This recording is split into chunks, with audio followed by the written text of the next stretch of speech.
अस्सलामुअलैकुम dear students, हम chapter number 7 कर रहे हैं और चैप्टर नंबर 7 का टॉपिक है 7.4। 7.4 की हेडिंग है सोर्सेज ऑफ ऑर्गेनिक कंपाउंड्स। हमने इन तमाम सोर्सेज को वन बाय वन करके स्टडी किया है और ये लास्ट सोर्स है, दैट इज़ पेट्रोलियम, जिसको आज हम डिस्कस कर रहे हैं। इस टॉपिक में से एक क्वेश्चन जो अक्सर आता है आपको पेपर में, that is define fractional distillation of petroleum और what fractions are present in it. अब सबसे पहले आपको ये अंडरस्टैंड करना है कि फ्रैक्शनल डिस्टिलेशन का मतलब क्या है। फ्रैक्शनल का लफ्ज़ निकला है फ्रैक्शन से और फ्रैक्शन का मतलब होता है कंपोनेंट्स, हिस्से। अब पेट्रोलियम के अंदर कौन कौन से कंपोनेंट्स प्रेजेंट हैं, जैसा कि हमने अपने लास्ट लेक्चर में ये पढ़ा था कि पेट्रोलियम के अंदर बहुत सारे कंपोनेंट्स प्रेजेंट होते हैं और वो जो कंपाउंड्स या फ्रैक्शंस प्रेजेंट हैं उनमें कार्बन C1 से लेके C40 तक हो सकता है। तो उन फ्रैक्शंस को पेट्रोलियम के अंदर से अलग अलग करना, उनको हम इस प्रोसेस को हम फ्रैक्शनल डिस्टिलेशन कहते हैं। और जब as a result of fractional distillation बहुत सारे फ्रैक्शंस हासिल होते हैं, उनको भी आज हम डिस्कस करेंगे। आपकी बुक में एक टेबल बना हुआ है जिसके अंदर वो फ्रैक्शंस सारे मेंशन हैं। सबसे पहले हम डिफ़ाइन करते हैं कि फ्रैक्शनल डिस्टिलेशन है क्या। Fractional distillation is a process of separating the components of the mixture on the basis of difference in their boiling point.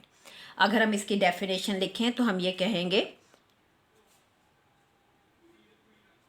process, it is a process of separating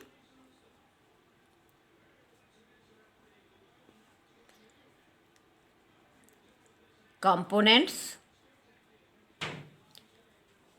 of mixture on the basis of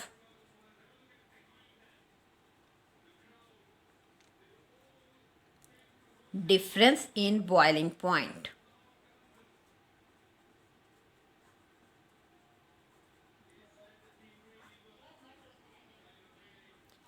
difference in boiling points. अब इसका मतलब क्या है? इसका यहाँ पे जो ये लफ्ज़ मिक्सचर लिखा है, इस मिक्सचर का मतलब है पेट्रोलियम यानी क्रूड ऑयल, जिसके अंदर बहुत सारे कंपाउंड्स मौजूद हैं। In fact this is a mixture of different compounds, components या फ्रैक्शंस।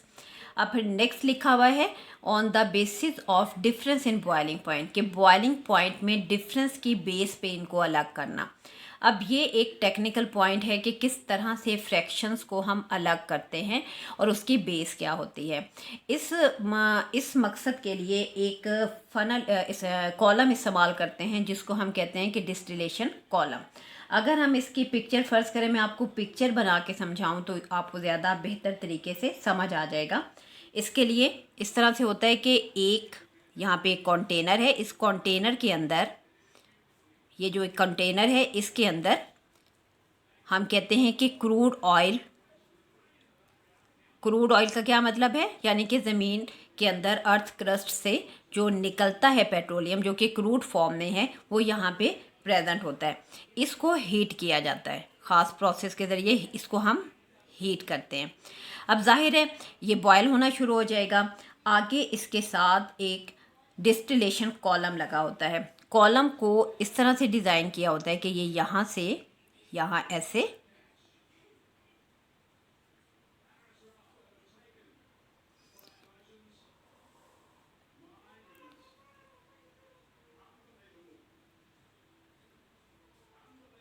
मैं सिर्फ आपको समझाने के लिए मैंने डिस्टिलेशन कॉलम इस साइज़ में बनाया है। अब आप इसकी टेक्निक देख लें कि इसमें क्या टेक्निक होती है। अब यहाँ पे जब इस क्रूड ऑयल को, जिसके अंदर बहुत सारे फ्रैक्शंस मौजूद हैं, उनको हम हीटअप करते हैं। जब हम उनको हीटअप करेंगे तो जाहिर है वो बॉयल होना शुरू हो जाएंगे। लेकिन जो सारे फ्रैक्शंस हैं वो एक टेम्परेचर पे बॉयल नहीं होते, बल्कि उनका बॉयलिंग पॉइंट डिफरेंट होता है। फॉर एग्ज़ाम्पल, इस चीज़ को जब मैं आपको समझाऊं तो इसके लिए बेहतर है कि हम पहले फ्रैक्शंस लिख लें। चंद फ्रैक्शंस हम लिख लेते हैं जो कि पेट्रोलियम के अंदर प्रेजेंट है। उसके बाद हम जब इस फिग को डिस्कस करेंगे तो आपको ज़्यादा अच्छे से समझ आएगा। अब हम इसमें लिखते हैं कि यहाँ पे हम लिख लेते हैं कि fractions present in petroleum, present in petroleum. ये आपकी बुक में पूरा एक टेबल बना हुआ है। इसमें फर्स्ट यहाँ पे फ्रैक्शन को मेंशन किया गया है, फिर है बॉइलिंग पॉइंट रेंज कि हर कंपोनेंट का बॉइलिंग पॉइंट क्या है, ये डिग्री सेंटीग्रेड में है। उसके बाद है कंपोजिशन और उसके बाद है यूजेस। हम इसमें से चंद का जिक्र, बाकी आप देख लें, कोई अलग से भी फ्रैक्शन के बारे में इंफॉर्मेशन पूछी जा सकती है शॉर्ट क्वेश्चन में। हम इनमें से 3 या 4 को लिख लेते हैं। फॉर एग्जांपल पहला हम लिख लेते हैं नेचुरल गैस। नेचुरल गैस, इसकी बॉइलिंग पॉइंट रेंज है 20 डिग्री सेंटीग्रेड और इसकी कॉम्पोजिशन क्या है, CH4 मीथेन इसके अंदर मौजूद है और इसके अंदर इथेन भी है, प्रोपेन भी है और ये C4H10 ब्यूटेन तक जाएंगे। मोस्टली ये यूज़ कैसे होता है, ये फ्यूल के तौर पे यूज़ होता है। अब नेक्स्ट हम इसका जो दूसरा कर लेते हैं that is petroleum ether. Petroleum ether, अब पेट्रोलियम ईथर 20, इसकी बॉइलिंग पॉइंट रेंज है 20 से 60 डिग्री सेंटीग्रेड और इसका जो फार्मूला होता है दैट इज़, इसको हम 5 से C5H12 से C6H14 तक, और ये ज़्यादातर सॉल्वेंट, ऑर्गेनिक सॉल्वेंट के तौर पे इस्तेमाल किया जाता है। तीसरे नंबर पे हम गैसोलीन में कुछ इंपॉर्टेंट हैं जो लिख रही हूँ, अदरवाइज़ पूरा एक टेबल बना हुआ है आपकी सेकेंड ईयर की केमिस्ट्री में, इस चैप्टर में। इसकी जो रेंज है boiling point range that is 42 to 20 degree centigrade और इसके अंदर C4H10 और C13H28 कंपाउंड प्रेजेंट होते हैं। ये उनके फार्मूलाद हैं और ये ज़्यादातर किस तरह से इस्तेमाल होता है, मोटर फ्यूल के तौर पे। अच्छा, इसके अलावा और भी आपकी बुक में ये पूरे टेबल में बहुत सारे कंपाउंड्स हैं, जैसे फॉर एग्जांपल केरोसिन ऑयल है, गैस ऑयल है, लुब्रिकेटिंग ऑयल है, पैराफिन है, एसफॉल्ट है। अब ये सारे के सारे वो फ्रैक्शंस हैं जो कि पेट्रोलियम के अंदर प्रेजेंट होते हैं। अब मैं आपको इनफैक्ट ये समझाना चाह रही हूँ कि फ्रैक्शनल डिस्टिलेशन होता क्या है, जब हम कहते हैं कि it is done on the basis of difference in boiling point. अब इसके लिए, अब ये क्योंकि मैंने पूरे नहीं लिखे कंपोनेंट्स, लेकिन फिर भी इनसे हम इनको अंडरस्टैंड कर सकते हैं कि फ़र्ज़ करें हमारे पास पहली चीज़ नेचुरल गैस है, दूसरा ये तो है ही गैस की फॉर्म में, फिर पेट्रोलियम ईथर और गैसोलीन है। अब यहाँ पे होता ये है कि ये सारे के सारे फ्रैक्शंस यहाँ पे मौजूद हैं। जब इनको हीट किया जाएगा तो सबसे पहले कौन सा फ्रैक्शन जो है वो बॉइलिंग पॉइंट पे पहुँचेगा, जिसका बॉइलिंग पॉइंट सबसे कम है। फ़र्ज़ करें अगर हम इनको ना भी लें, मैं आपको कंपोनेंट के लिहाज से करवा देती हूँ कि फ़र्ज़ करें हम कहते हैं कि एक हमारे पास जो फ्रैक्शन है वो है ए, एक हमारे पास जो फ्रैक्शन है वो है बी और एक हमारे पास फ्रैक्शन है जो हम सपोज कर रहे हैं वो सी है। पहले वाले का टेम्परेचर कितना है, boiling point temperature that is 20 degree centigrade, दूसरे वाले का है 50 डिग्री सेंटीग्रेड और तीसरे वाले को हम कह देते हैं कि ये 70 डिग्री सेंटीग्रेड है। अब जब यहाँ पे हीट प्रोसेस शुरू होगा तो सबसे पहले कौन सा फ्रैक्शन इन तीनों में से, सपोज किया है हमने कि ये 3 फ्रैक्शंस यहाँ पे मौजूद हैं यहाँ पे, तो इन तीनों में से कौन सा फ्रैक्शन बॉयल होगा। जाहिर है कॉमन सेंस अगर आप यूज़ करें तो आप कह सकते हैं कि सबसे पहले 20 डिग्री सेंटीग्रेड है सबसे कम, तो सबसे पहले 20 डिग्री सेंटीग्रेड वाला फ्रैक्शन बॉयल होगा। जब वो बॉयल होगा उसके वेपर्स बनेंगे, तो इस कॉलम से यहाँ से वो वेपर्स गुजरेंगे और वो वेपर्स यहाँ चले जाएंगे ऊपर। इट मीन्स सबसे ऊपर यहाँ पे हम लिख सकते हैं कि FA का मतलब है फ्रैक्शन A यहाँ पे मौजूद, उसके वेपर्स यहाँ पे मौजूद होंगे। जब यहाँ पे फ्रैक्शन A के वेपर्स मौजूद होंगे तो उस वक्त फ्रैक्शन B और C के वेपर्स यहाँ नहीं होंगे।